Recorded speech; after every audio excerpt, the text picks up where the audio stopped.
Hello and welcome to episode 361 of the Thinking LSAT podcast. I'm Ben Olson, that's Nathan Fox. Together we're the co-founders of LSATdemon.com and the LSAT Demon Daily podcast. If you're hearing this show on Monday, August 1st, 2022, you can get on our next episode by emailing us today with any questions you have. Our email is help@thinkinglsat.com. We will be recording tomorrow, and that's always the case. So if you're a day one listener, you can get on next week's episode by emailing us today. The next registration deadline is Thursday, September 1st. That's for the October 2022 LSAT. You can always find these dates at lsat.link/dates. We had an email today from somebody who was registered for both August and September and just clearly wasn't ready for either of them. You really shouldn't be registering for these tests unless you know you're ready based on your practice test scores. So that's why we're always going to give you these registration deadlines. If you've been doing practice tests and you feel like you're going to be ready for the October 22 test, then you can register by Thursday, September 1st. But if you don't know whether you're going to be ready, then don't waste $215 registering for a test. Excellent. On Thursday, August 11th at 4 p.m. Pacific, 7 p.m. Eastern, Nathan is going to be teaching a class. It's a free class, so all you need is a Demon free account. If you've never sat in on a class with Nathan, here's your chance. It's in Zoom.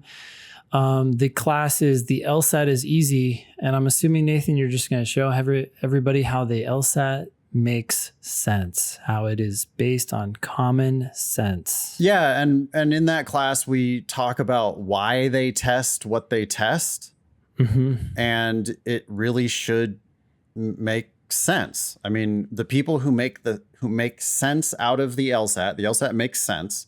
The people who make sense of it are the type of people who are likely to make sense out of law school and make sense out of legal matters for their clients, and therefore be successful in the law. So our whole thing is about making the LSAT easy, letting the LSAT be easy, because it is easy.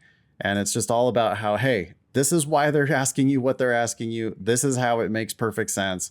I hope everybody will come to that class. All you need is a Demon free account. You can sign up for that at lsat.link/Nathan. If you can't make that particular time, don't worry, just go to that link and sign in with your Demon free account and you can watch the recording. On the show today, we had a mailbag of sorts. We had a bunch of people write in. One thing that stuck out to me, because I put it on the agenda, was renaming the 100% rule to the 2X rule. That basically just means that if you're looking at two law schools, and the higher ranked school, the lower ranked school is not twice the ranking of the higher ranked school, then don't consider their rankings when deciding between those two schools. Beautiful. Anything else that stuck out to you? No, we applied that to our first email, which was from Anna, who is an excellent applicant, and she was worried about getting yield protected at Penn. Yeah. And then she was asking some questions about, well, what if I apply to Harvard, Yale, Stanford, and would it be worth it for me to pay for those schools? And so then it kind of dovetailed naturally into our 2X rule discussion. Great. Are we looking for new teachers? We're always looking for new teachers. If you are a podcast listener and a Demon student and you killed the LSAT like so many of our students do, and got a 170 something, you can send me a screenshot of your official score report and a video of you teaching a logic game or you working your way through a logical reasoning question. We need to be able to see your face and see how you present yourself while you're teaching. You can just email that to me directly, nathan@lsatdemon.com. On to the show. Let's jump into this email from Anna. You got it? Yep. It says, Dear Ben and Nathan, thanks for all you do on the podcast and with the Demon. I'm sending in my applications this September with a 4.0 UGPA and a 177 LSAT score.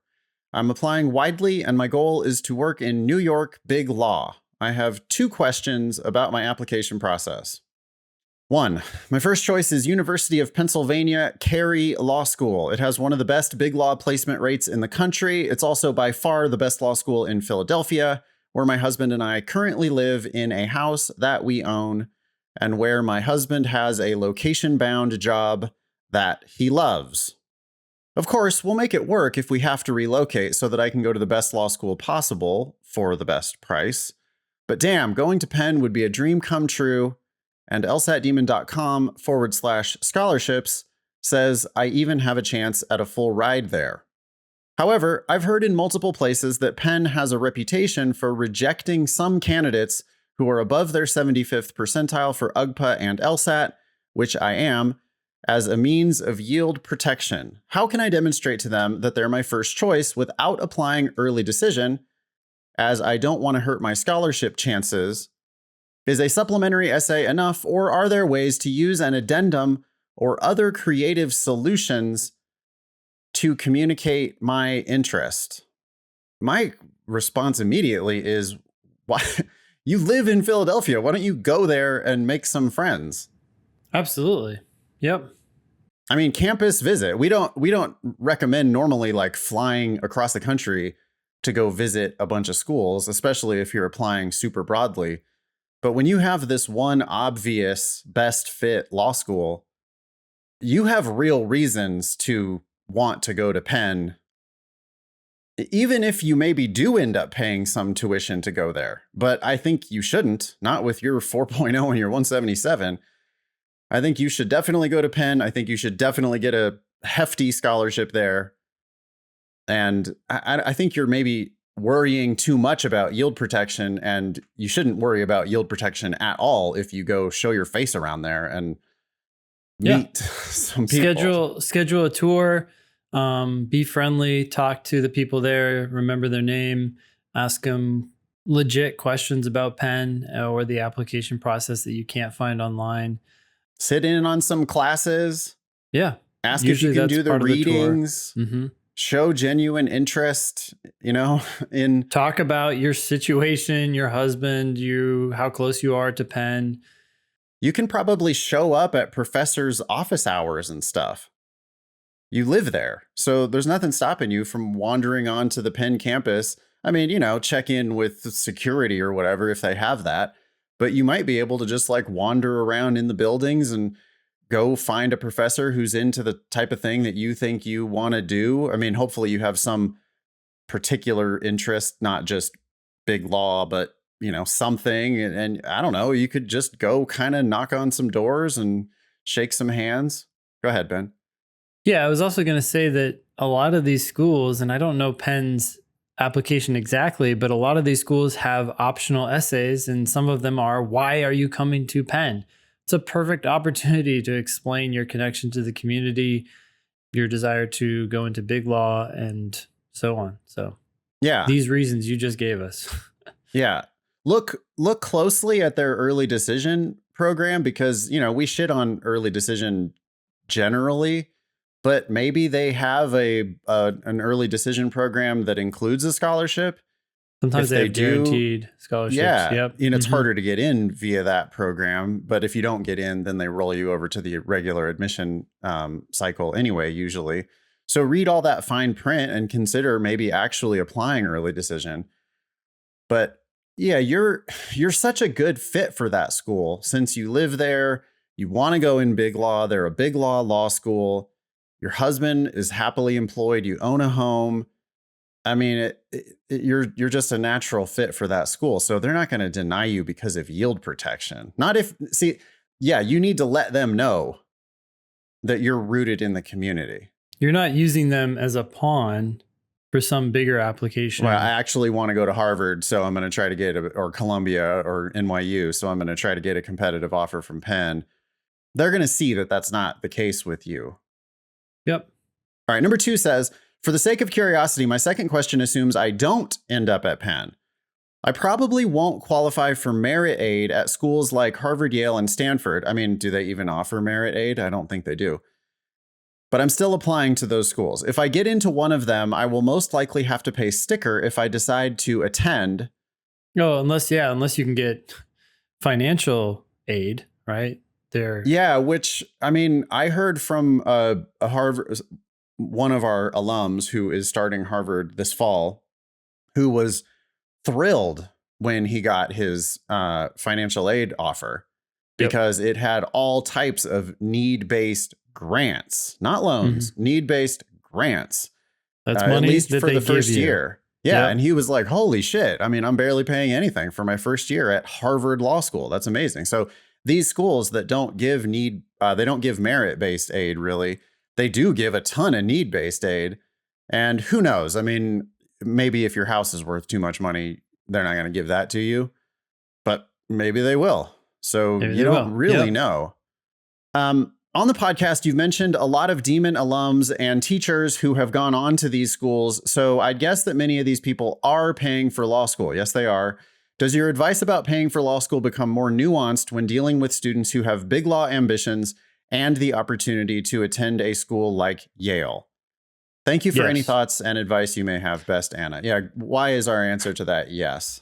Well, you're dealing with exceptional schools, and the people who go to these schools go into them usually knowing exactly what the return on investment is, right? They're going to Harvard and then they're planning to go into big law, or they're planning to get a federal clerkship and then go into big law at an even higher salary rate. So although the price of these schools is very high, the real problem, well, they're still too high. But the real problem, I think, is that most other law schools, which aren't exceptional, charge Harvard, Yale, and Stanford rates. So while Harvard, Yale, and Stanford might be able to give you a return on that investment, other schools are charging the same, but they can't. Oh, I mean, a school that's ranked 50th in the country or 100th in the country still charges essentially exactly the same as Harvard, Stanford, Yale. And they love to compare themselves to lower ranked schools. So they love to be like, well, you know, we're a national law school ranked 50th in the country. And so, you know, you definitely want to come here to UC Hastings, not Golden Gate or USF, because those are regional schools. They're fine schools. They're just regional schools. And you want to go to Hastings because Hastings is a national law school. Yeah. And then they charge these national law school prices without giving you nearly the kinds of certainty of big incomes that you would have going to Harvard, Stanford, Yale. You go to Harvard, Stanford, Yale, you're a shoe-in for big law. Yep. I mean, it's like no brainer. Like almost everybody who goes there has the opportunity for a federal clerkship or immediate big law job. If they want to. Now, if that's not what you want to do, then maybe that cost doesn't make sense, but you can pay for it. Yeah, but you'll be making $200,000 a year if you go to those schools. Yep. And with that kind of an income, you know, you can more credibly pay off your loans. And so it's far less of a big deal. But man, you go to Hastings, you might not practice law at all. Or, I mean, you might practice big law, but you're like a 50-50 at best at a school like that. And that's just way too much risk. Yeah. I mean, let's say your chances go to 50% and they're almost 100% at Harvard, Yale, and Stanford. That means it should be half the price for that return, or somewhere close to that, because you're going to get some return on Hastings, but not anywhere close to what you'd be getting at Harvard, Yale, and Stanford. So why the heck are the prices so high? Half the price at most. Yeah, because keep in mind, Harvard, Yale, and Stanford are already too high. I mean, the price of education has gone way out of control. And the downside is way worse than the upside is good. I mean, if you know, like, sure, you can go to Hastings and get a big law job. But if you don't go to Hastings and get a big law job, there's a lot of intermediate that involves a lifetime crushing amount of debt and potentially just misery. Like it's not like, oh, if I don't make it, you know, to the top echelon, I'll still be, you know, solidly fine. No, you're impoverishing yourself to do this. So it's just like Russian roulette. It's just like one of the outcomes can be so bad, but those bad outcomes that doesn't happen at the truly national, truly elite law schools. That downside is just very rare. To be clear, we're not saying that these schools are worth it. We're just saying that there is an exception to our rule to not pay for law school. And if you understand what you're getting into and you see the cost and you know your likely returns, then a lot of people make that decision and it makes so much sense. So you should still consider all your other offers, right? That's Absolutely. why you still need to apply early, broadly, with your very best LSAT. And then if you get into Harvard, Stanford, Yale, great. But you've also got these nice offers from these other schools. And it's like, well, boy, my risk is seriously limited over there. Yep. What if I go to Michigan for free? Okay, well. Plus stipend? Yeah. You can probably still get your return on that one. You can, if you know what you're doing, you can go to Big Law and through Michigan, of course. So yeah, that's the thing that we keep coming back to over and over, is that the decision that you're making is never the difference between, Harvard and Hastings. No. The decision you're always making is the decision between Harvard and Michigan, or Harvard and UCLA, or Harvard and Georgetown, or it's like, yeah, Harvard and some other really well-respected school. Yep. And then now it becomes a close call. Yeah. All right. You put this on the agenda. You want to rename. This is perfect timing for this topic. Oh, thank you, Anna, by the way, for writing in. Yep. So we've been talking on the show about the 100% rule for law school rankings. And you decided you don't like the name of that. You want to call it the 2X rule? Actually, this is kind of funny. I like the name. The name is easy to say. Oh, the 100% rule, the 100% rule. But what is it ultimately? It's just taking the higher ranked school and doubling it and seeing if the lower ranked school is still within that range. So I think it's easier to talk about it or explain it as the 2X rule. You just take the higher ranked school, for example, a school ranked 10, which happens to be Michigan right now. You multiply that by 2, you get 20. So any school that's 20 or lower falls within the 2X rule. Okay. I like that. I wonder if it has decreased application as we get further down into the rankings. Nah, maybe not. I mean, because are 40 and 80 really that different? I guess they're different enough that you could think about it. You could think about it, right? Because all the rule does is it allows you to consider rank if they fall within, if the lower ranked school falls within the 2X rule, if it's less than twice the ranking or twice the poorness of the higher ranked school, then don't consider ranking when deciding between those. Rankings should influence your decision to choose one school over another only when they differ by twice as much or more. So, for example, number 10 Michigan and number 17 Vanderbilt are ranked the same for application purposes. But number 10 Michigan and number 20 USC might be different enough to consider their rankings. Even then, rankings are still relatively unimportant, so consider them cautiously. Yeah, we don't want you to think about the rankings very much at all. But to the extent that you are going to think about the rankings, we want you to be thinking about this 2X rule first. And if it's not 2X, then we just don't care. Yep. Cool. You want to read this email from Hassan? Yeah. Hi, Ben and Nathan. Hope you're having a great day so far. I want to ask you about the fee waiver program with LSAC. I was browsing through LSAC and saw that in specific tiers, LSAC will cover some LSAT tests and can help cover applications to specific law schools. I want to know if there would be any kind of discrimination or it could affect my chances to get into specific law schools if I was in the fee waiver program. Never heard of anybody discriminating because of financial need. I don't think there's any way that the law schools possibly know that you were in the fee waiver program. If that were the case, we would have heard about it by now, and that would be like totally scandalous. I mean, they're not even allowed to know if you had extra time on the LSAT. I can't imagine that they would be allowed to know that you got a fee waiver. Matter of fact, for years, we've been telling people that if you do get the fee waiver, you should tell law schools intentionally so that you can get them to waive their application fee or maybe waive their LSAC report fee or waive whatever fees. No, they're not going to discriminate against you on those grounds. Yep. Hassan continues, also, I haven't previously used any study material or paid for any subscriptions for my LSAT prep. The Demon was the first study material I used, and I got a 128 on my first test. I've heard on the podcast that 128 is a clear understanding that I do not understand the material. I was very confused as to why I got that score.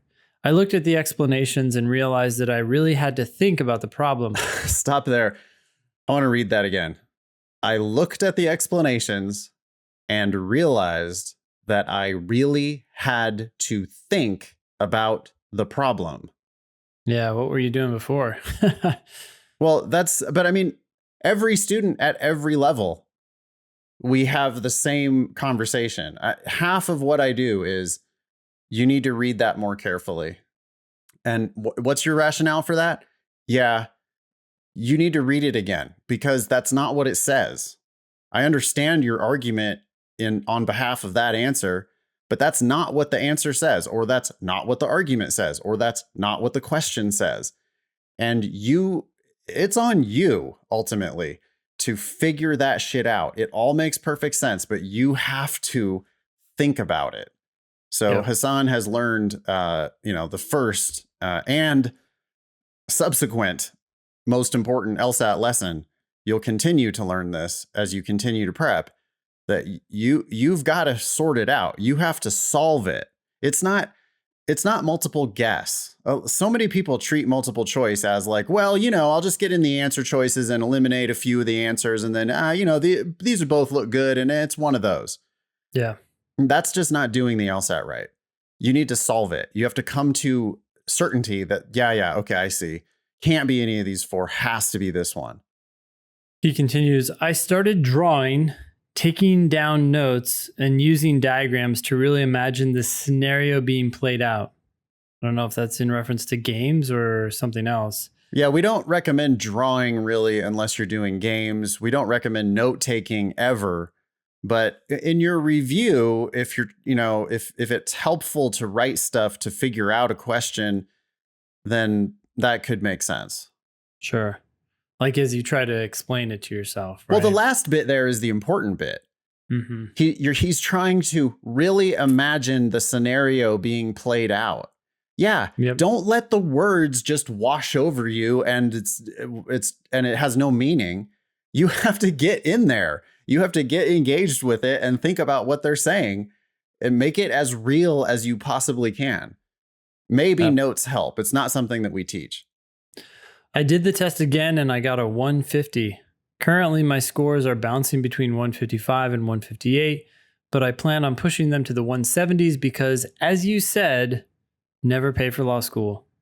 That's a significant improvement already. If you can score a 158 on your official LSAT, that's going to be too low to really go to law school for free at a good law school. But boy, that's a 30-point improvement right there. That's kind of crazy. That's what happens when you start to actually understand the test. That's what we do. Yeah. He continues, one of my biggest worries is not finishing the test on time because I tend to take a lot of time on some questions and my brain keeps telling me to hurry up and finish. Is it common to score really low on your first try and automatically get a much higher score? Do you think I can make it into the 170s? I'd love to know what you think. Okay, first of all, stop worrying about time. We've said that 1,000 times, maybe 10,000 times. Yeah. But it's a very, very common concern. It's a concern that almost everyone has, but it's also the thing that's holding you back. So tell your brain to shut up. No, your problem, Hassan, is not speed. Your problem is accuracy. You need to get better at the questions. If you get better at the questions, then you'll start to kind of accidentally have less of a problem with speed. Yep, it'll click and then you'll go to the next question. Great. Yeah, you're going to get there by immersing yourself in the test. 120 to 170 would be literally the biggest improvement we've ever seen. So, I'm not going to speculate on whether you can make it into the 170s. That's not the right question to ask. The right question to ask is, can I understand the test a little bit better today? And the way you do that is you thoroughly review your mistakes, and, hopefully over time, I'm sure your scores will continue to creep up. But it's going to happen from accuracy, not from speed. People who score in the 170s don't miss questions. I mean, you miss very few questions if you're going to score in the 170s. So you have to get them right. It's not impressive to go fast. Anyone can go fast and just miss them all. Yep. You have to go slowly enough to make sure you're getting them right. And we'll see what you max out at.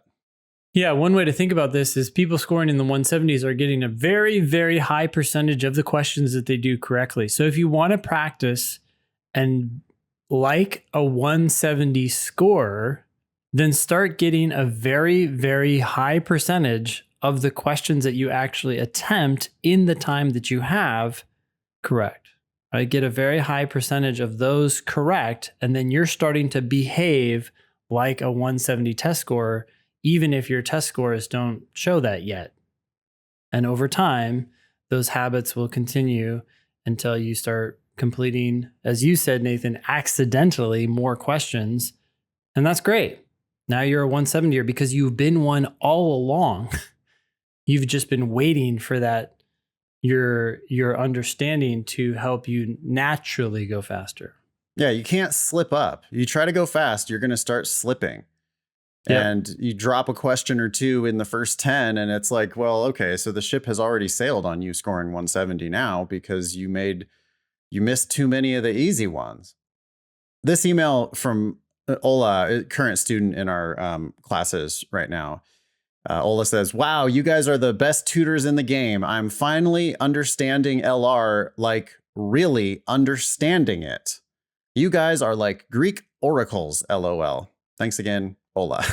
Just a nice note. But I mean, I put it on the agenda because it's like, I just want to demonstrate, a student who really struggled before he came to us. And then now it's like, because of really common sense advice, just you need to actually understand it. You can actually understand it. I guess that's a foundational premise, huh? That makes maybe us different. It's like, we believe that you can understand it. We believe our job is to help you understand it, not to teach you a bunch of gimmicks where you can like find shortcuts and just try to get it right, even without understanding it. That's just not what we do, because that's not reliable, and that will never lead to scores in the 170s. I had to look up Greek oracles. All right, tell me. They are women chosen by the gods through which divine advice would be spoken through them. Great. Cool. Okay. Happy to I didn't know if it was divine or not, but yeah, we do want you to understand the test at least. Okay, this next one is anonymous. Hello, I'm a 28-year-old currently working in policy development in the public sector. I graduated with my master's in public policy in 2019.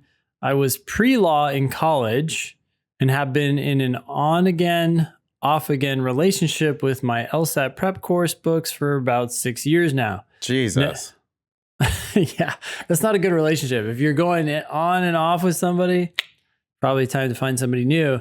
Never seeming to get past a few practice exams and chapters in my course books. Well, maybe the problem is not necessarily the LSAT. The problem is that you're trying to start a relationship with these books, and these books probably suck.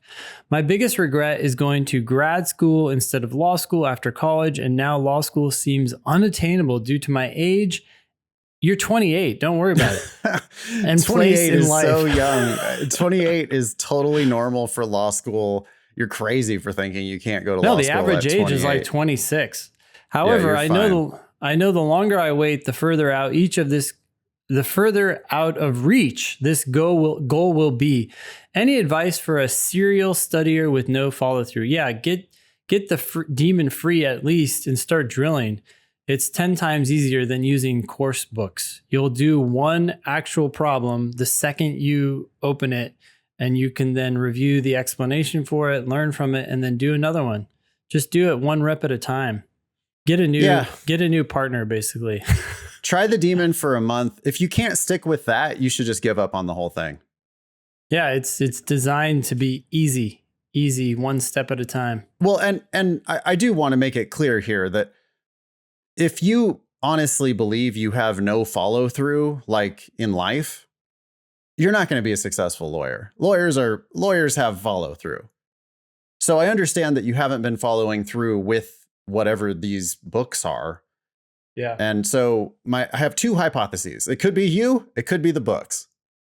The only way you're going to find that out, though, is to try something else. So get rid of the books, devote yourself for a month, start with Demon Free. There's at least 2 weeks worth of stuff there that you could, I mean, if you really used all the resources there, you could study for a couple weeks with Demon Free. Consider doing one of our plans for just 1 month and really devote yourself to it. And if you can't follow through on that, if you don't see yourself making progress, then I think then my hypothesis is, yeah, it's you. And this is just not the right thing for you. Yeah. And that's fine. I'm not judging you. That's totally fine. That would actually sounds like eliminate some angst, right? You're saying your biggest regret is not going to law school after college. Well, you need to stop regretting that one way or the other. One way is to go to law school. The other way is to determine that this is not a good fit for you. That it's not something to regret. Use that regret to motivate you to make that decision. I think that's really what you're regretting, is the negative feelings you're feeling about making a bad decision and now continuing to like dabble. It's hard. It's hard to be in that gray area. Excellent. Good luck, Anonymous.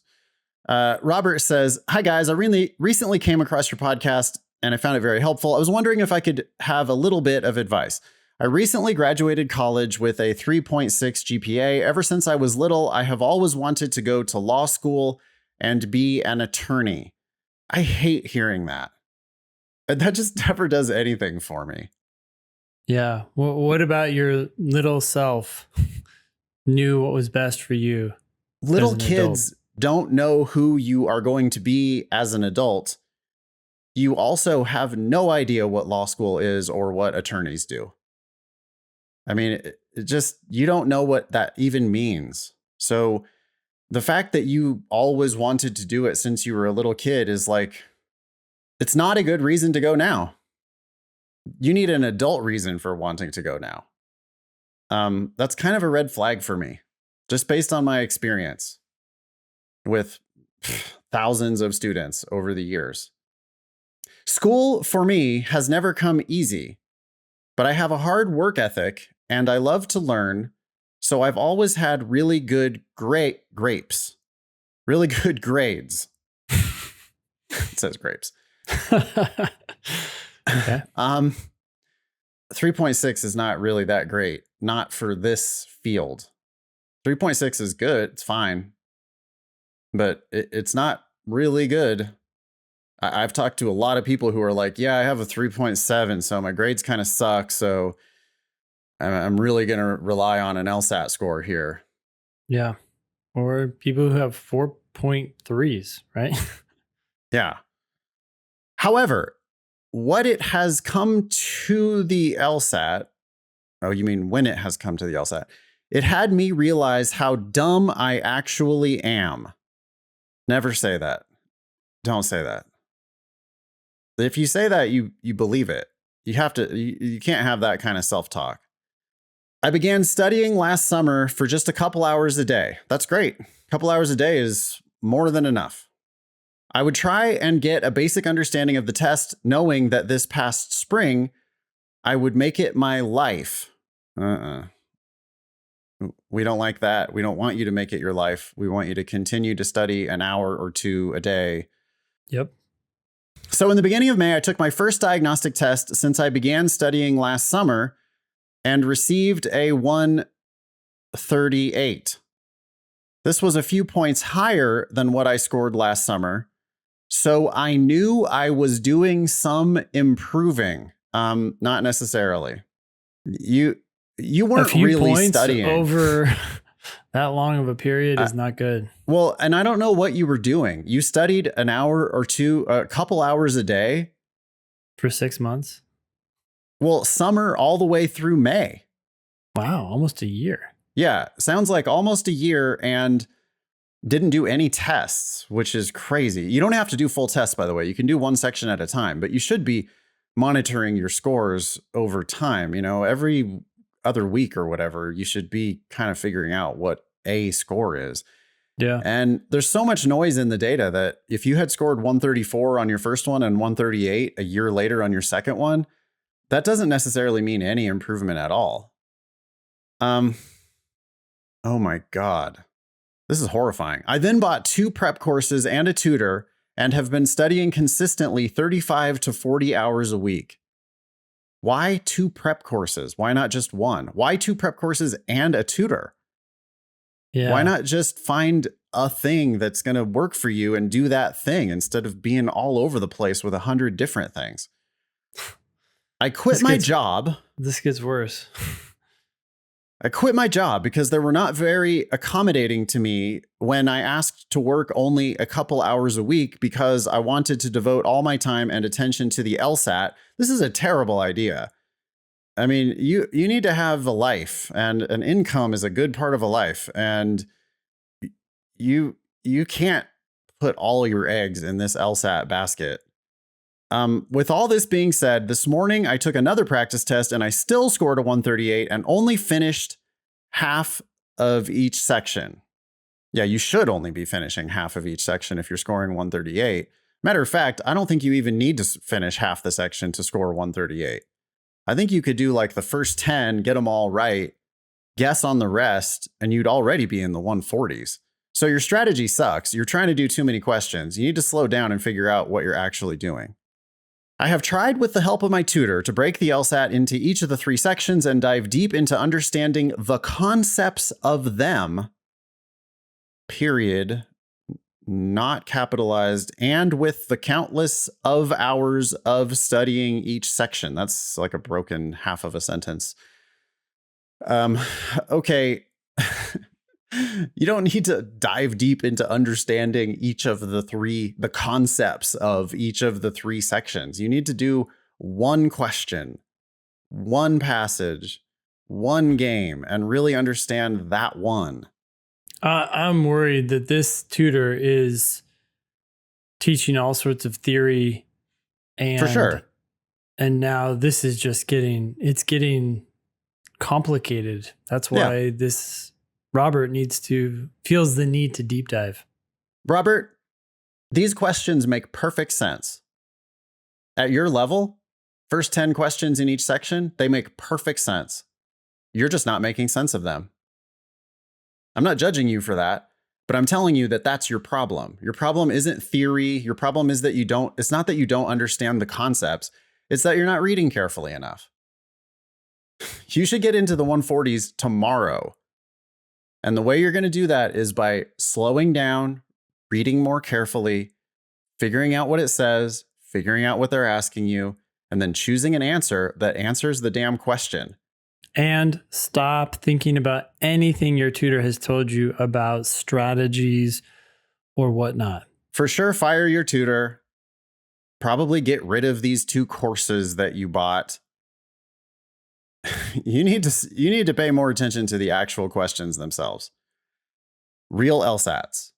One question at a time. Yep. Trying to understand how the test works and understanding each concept, I still have obviously not improved. Yeah, that's because you're missing the one concept, which is it means what it says. What does it say? What is it asking you? What do those words mean? You've got all these weird concepts that some lame tutor tried to force on you, and that is not helping you at all. Not only is this extremely disappointing and frustrating, but it's making me start to realize that maybe my dreams won't come true. A lot of people who are close to me have got into law school. I've tried to use their negativity. Oh, wait, sorry. This is kind of a wall of text. It's hard to read. Oh, no, that's right. I've tried to use their negative. Why are they being negative? Oh, wait, sorry. I skipped a whole line. Okay, my bad. Sorry, I'm old. I'm blind. A lot of people who are close to me have told me, there it is, that I should not try and go to law school and it's too much stress and that I would never become a lawyer, even if I got into law school. There it is. Okay, got it. Who are these people? Are they, I mean, maybe it does actually sound like decent advice. I hope they're just giving it to you in the right, Well, that's what we tell most people. I mean, like, Robert, we should make this clear that, the tagline of the show is don't pay for law school. But a really good way to do that is to not go to law school. Mm-hmm. Like, we consider that a win. If people decide not to go, we're like, oh, good. There's a big world out there and there's 1,000 other things you could do besides this. Yep. And when you're scoring below 160 on your official tests, there's a good reason to believe that maybe this isn't the path for you. Now, on your official tests after prep, to be clear, we see people all the time go from 138 on their first test to 164 on their official and get a scholarship. And it's like, okay, well, that's maybe okay. The ones that we get excited about, though, they're usually like practice test in the 140s or 150s, and then they end up in the 170s. And then it's like, yeah, okay, go to a great law school for free. Okay, cool. That might be a good decision for you. I mean, it's still true that lawyering is unhappy, unhealthy, and unethical, as we talked about on a recent podcast. And, like, we're real happy. Even when people with 170s decide not to go to law school, we're like, yeah, probably a win. Anyway, Robert says, I've tried to use their negativity as fuel to try and help accomplish my dreams while also taking care of myself both physically and mentally. However, with seeing no improvement over the last 10 weeks, it's really starting to make me really think that this will never actually come true.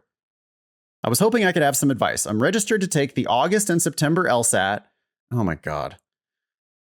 Because that's all I can really afford without working. Robert, you should not be registered for the August and September LSAT. Your practice test scores are nowhere near nowhere near being ready. Unregister.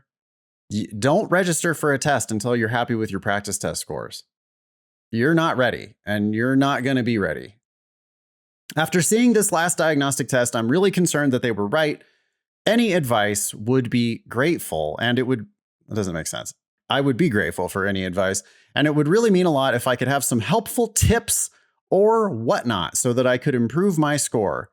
I wish I bought LSAT Demon, but unfortunately, like I said, money is tight, and I'm trying to do the best I possibly can. Thanks for your time, and sorry if I was rambling. Thank you, Robert, so much for writing in. I hope you don't think that we're attacking you. We're not attacking you at all. Ben, do you have some advice for Robert? Where does Robert go from here? So right now, today, what you can do is you can get a Demon free account. You don't have to pay for the Demon. Get a Demon free account at lsatdemon.com, log in, and click on drill. And I would start with logical reasoning. Just do one question. And as Nathan said earlier, you need to understand what that question is saying. And then answer the question as best you can. Don't worry about any previous strategies. When you hit submit, you'll be taken to the review section. There you can see video and written explanations for that question. Don't leave that page until you understand that question. If you don't understand it, even after reviewing the explanations, hit the ask button, which is on that page, and ask our team a specific question about the question that you're working on. Say, I'm confused about this. I don't understand why X, Y, Z is true. Please explain, and they will get back to you within 24 hours. Once you start to see how the test is a lot easier than it seems like you've been making it, and you start to see what we're saying, I would fire your tutor. I would quit those courses, and I would get your job back. Get yourself on solid footing, and then start studying for the LSAT 1 to 2 hours a day. Yeah, you're not going to law school this cycle, Robert. You're not prepared. You're not close to prepared. You need to take some time to do this properly if you're going to do it at all. And it's all going to come from just understanding one question at a time. That Demon free account is going to do you a world of good. It's going to help you way more than your tutor ever did. It's going to help you way more than either of these courses that you bought. That's a bummer. Do the Demon free account. make the most of those resources that we've made available. Keep listening to the podcast. I love Ben's advice to get a job. You need a job. You need an income. You need not to be putting all your eggs in one basket crazily. It's just you're like shooting for a miracle here for August and September LSAT. That's not happening for you. It's going to be a long uphill battle. Yep. But it's just one step at a time. It's just one question at a time. Oh, withdrawal from those tests too. Yeah, I don't want them to be withdraw used up from the August and September LSAT. Do not waste your official attempts, because that's what you would be doing. You would be wasting your attempts. You're just clearly not ready. So withdraw. You might get a refund for September. Too late to get a refund for August, but you maybe get a refund for September. Even if you don't, it's still not worth it to take it. I don't care that you spent the money on it. You're not ready. You're not going to have a good score. And you don't want to move your test date forward, because that's going to cost you another $215. And you don't know when you're going to be ready to take it. So just get out of those tests and get as much money as you can. That may be zero. Yeah, and that's fine. You should be doing more practice tests. I mean, you could schedule a practice test for August. You could schedule a practice test for September. You could treat them as if they were real tests. Find out, but how not you're those doing. Tests. We're not talking about the official test. Not We're the talking official about test. Not the one that costs $215. In the Demon or in Law Hub. We don't care. Yeah. All right, Robert. Good luck. Write us back. Let us know how it's going. You want to read this one from Cash? Yeah. Hi, Ben and Nathan. I've been listening to you all for about 2 years, ever since I decided I wanted to go to law school. I've been actively studying for the LSAT for about 6 months now, and I'm finally starting to see some improvement thanks to the Demon. I am a senior undergrad student getting a bachelor's in legal studies and hoping to apply to law school this fall. I'm scheduled to take the LSAT in September. I know, I'm late. And apply in late September/October. I'm feeling pretty good about the test, and I've completed my personal statement, diversity statement, resume, and letters of recommendation. My practice test scores are in the mid 160s right now, so I figured with a month of studying left, I could get into the 170s. I initially wanted to go to a big school like UT Austin or University of Chicago just to get out of Louisiana and increase my chances at a successful law career by going to a highly ranked school. But I listened to an episode of the show a few days ago about how it's better, quote, better to be a big fish in a small pond, and I honestly never considered that before. Now that you mention it, I know I can easily be a big fish here in Louisiana while not so much in Texas or Chicago, since the competition would be a bit stiffer. My local schools are ranked T3s and T4s, excluding Tulane, which I happen to attend currently. With my 3.85 GPA and a 170 plus, fingers crossed, LSAT, according to the scholarship calculator's estimators, 509 reports, I'll be slightly above average at Tulane and Loyola, thank you. Loyola, and significantly above average at LSU and Southern, with good chances at being in the top of my class.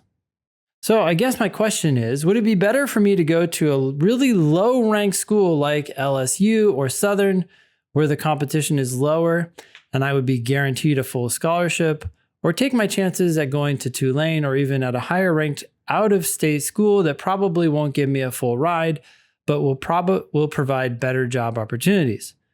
I know what you're going to say, go for free, but I really want to go to a better school! ! Am I giving rankings too much power? Is it more important that I excel in law school than my law school's reputation/prestige? The magic about going to the best school you can go to for free is that you are going to the best possible school, but because you're going for free, you don't have the risk, and you're going to be in the top of the class. So you're basically going to the best school where you can be the big fish. You have a much better chance of being at the top of the class. We should make that clear. It's not a guarantee, but yeah, you're there. Sure, it's not a guarantee, but I mean, you got a full ride. Yeah, like they're gonna. Your grades, your LSAT is better, significantly better than most of the other people there. LSAT and GPA do a really good job of predicting how successful you're going to be in law school. So you're much more likely to do well. It's not a guarantee, but you're much more likely to do well if you're there on a scholarship. I do think you're giving rankings too much power, Cash. I also think that you're crossing the bridge way before you come to it. No, yeah, you don't know what you're going to get. You got to wait for those offers to come in. You may get some offers where you're going for free to one school and then you have to pay $5,000 at another school, but it's significantly higher ranked. And so you say, hey, that's worth it to me. Fine. That's your decision. We see crazy shit all the time. People will get denied by Berkeley and then get into Harvard. Yep. Or just all kinds of weird stuff happens. So you need to apply broadly, Cash. The thing, all of these questions are questions to ask us a year from now when you have your offers in hand. Yep. Get your very best LSAT you can get. That's step one. You just shouldn't be worrying about any of this stuff until you have the very best LSAT you can. Yep. Then apply in September. Which, Cash already says, I'm taking it in September and then I'm going to apply in September, October. Okay, that's not optimal, but okay. It sounds like Cash's first attempt. So I feel like you're giving up an opportunity to take it multiple times and let just chance increase your score. It's a terrible idea, Cash. Yeah, it's a terrible idea. Your practice tests are in the mid 160s. If you knock it out of the park in September, then okay. But what if you barely squeaked out a 169 or something and then settle? Apply? That'd be dumb. You could apply next year with a 175 potentially. Yep. So yeah, I think you should take the LSAT officially as many as 5 times between now and next September, then apply. So September is your first attempt. That's fine. But take it repeatedly until you have the 175 or whatever that you might be capable of. Then apply broadly in the beginning of the cycle instead of mid-cycle. And you need to apply to 15 schools, Cash, or 20 schools. So, these very narrow, it's just not, oh, well, there's these couple of law schools here in Louisiana, and then there's UT and University of Chicago. It's a big world out there, man. There's so many other law schools, and you need to cast a wide net to get yourself the best offer you can get. But some school will be like, yeah, we want you. We're a pretty good school and we want you. And that's the school that you should go to because it looks like you're geographically flexible. And why not be a big fish in a small pond at the highest level you can do that? Yep. Cash then followed up with this link this is an old story from Above the Law. I had never seen it before. The title of it is The Tier System Within the Law School Tiers, According to Shell Oil. And the thing about this is that, so this is Shell Oil back in 2010, and they were advertising for an in-house position. Yeah. So this is in-house counsel at Shell. Okay. And the author made a real big deal about one part of their application. It said that Shell is willing to accept applications for graduates from all 4 tiers. Unlike US News, Shell recognizes and defines the tier 2 schools, number 51 through 100. And then tier 3, I guess, is 101 to 150, and tier 4 is below that or something. Okay. But so Shell said if you went to a tier 1 school, you have to have graduated in the top 40%. If you went to a tier 2 school, you have to have graduated in the top 25%. At a tier 3 school, you have to have graduated in the top 10%. And at a tier 4 school, you have to have graduated in the top 5%. So you have to have done well no matter where you go. You don't have to have done as well when you went to a more competitive law school. And so Cash found this and he's like, hey, if I want to go in-house at a company well, Cash might be a little confused here because Cash is saying, I ran across this article this morning about how some big law firms, namely Shell Oil. Shell Oil is not the big law firm. Shell Oil is the company hiring in-house attorneys, taking them away from big law firms. Yeah.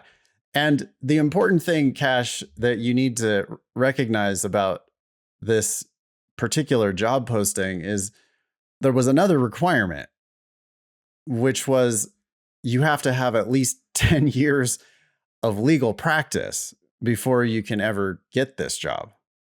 I found it kind of bizarre that Shell, why would they care? It seems kind of dumb of them, right? Shouldn't they be much more interested in what you've done in 10 years of actual legal practice? Absolutely. What big law firm are you at? And what's your reputation there? And yada, yada. And because the big law firms tend to have that exact same, I mean, it is true that big law firms do hire in a very similar manner. Yep. So presumably the law firm you choose is already going to filter out these lower candidates. Yeah, I just thought it was worth showing you, Ben, because it seems so strange that Shell was putting that into their own job posting. Yeah. It's back to the 2x rule, right? Like, yeah, apply first, get your offers first, then think about the 2x rule. If you get into a school that, you know, is whatever, ranked 15th in the country, like UT, and then you get into another school that's ranked 31st in the country and they give you a full ride. Well, that's a significant enough difference. Although, ironically, according to Shell Oil, they're not, because they're all just tier 1, top 50. Yeah. They put them all together. So weird. But anyway, that's where the biggest differentiation takes place, actually. Right. That's the difference that should matter. Is between 10 and 40. But anyway, if you're faced with a full ride at a school that's ranked 30th and then a pay tuition at a school that's ranked 15th, well, then maybe you have a decision to make there. Ben and I would still always, I think, advise you to take the money because it reduces the risk of just a lifetime of misery. Anything else for Cash? No, thanks for writing, Cash. I think you have Noah. Noah says, hello, Ben and Nathan. I hope you're both doing well. I've been utilizing the Demon as a live subscriber for 2 months now, and I feel like I have become plateaued in my learning. My ratings have not changed much, and when I do timed sections, I have been consistently getting between -5 and -8. What should I do to try and get over this hump and keep improving? Focus on the -5 and -8 that you're getting wrong. Why are you getting them wrong? What did you do wrong? Yeah. What actual individual question did you miss? Yep. You're a live subscriber. Come to class. Ask us about your actual mistakes. The way you're going to improve is stop making the same damn mistakes every time. If you're at a plateau, it's because you're making the same mistakes every time.